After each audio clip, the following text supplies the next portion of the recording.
I'm going to read a bit more from Nightbirds, and this just follows straight on from part one, which is on my IGTV and YouTube. And there's some swearies, so not for children.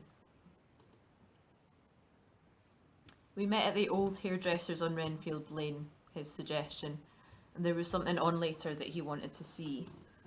I decided not to Google the event.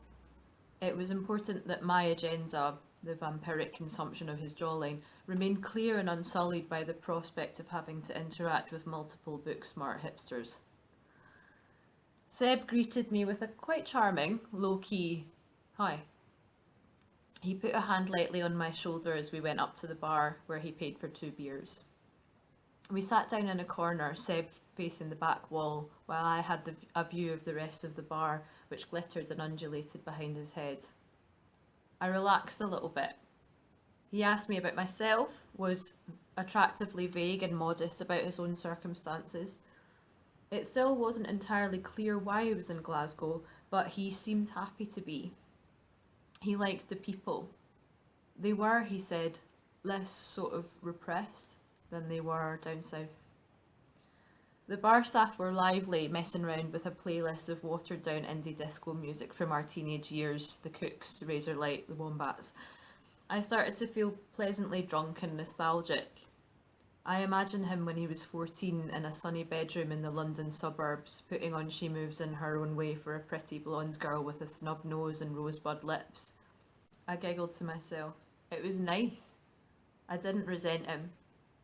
I liked the fact that he came from a slightly different world, a world I'd seen on E4 and in Gurinder Chadha films, but had never inhabited myself. I chided myself for my initial cynicism, and as the beers went down, I was really looking forward to sleeping with him. Eventually, inevitably, we got to talking about our experiences as undergraduates.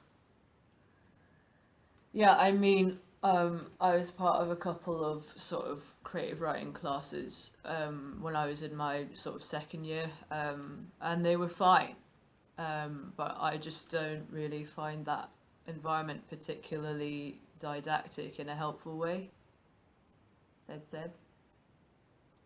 I wasn't entirely sure what that meant, but it didn't matter. I was nicely drunk now, the happy, trusting kind of drunk that makes you feel as though everything you say will resonate with the other person so completely they'll think you're reading their mind.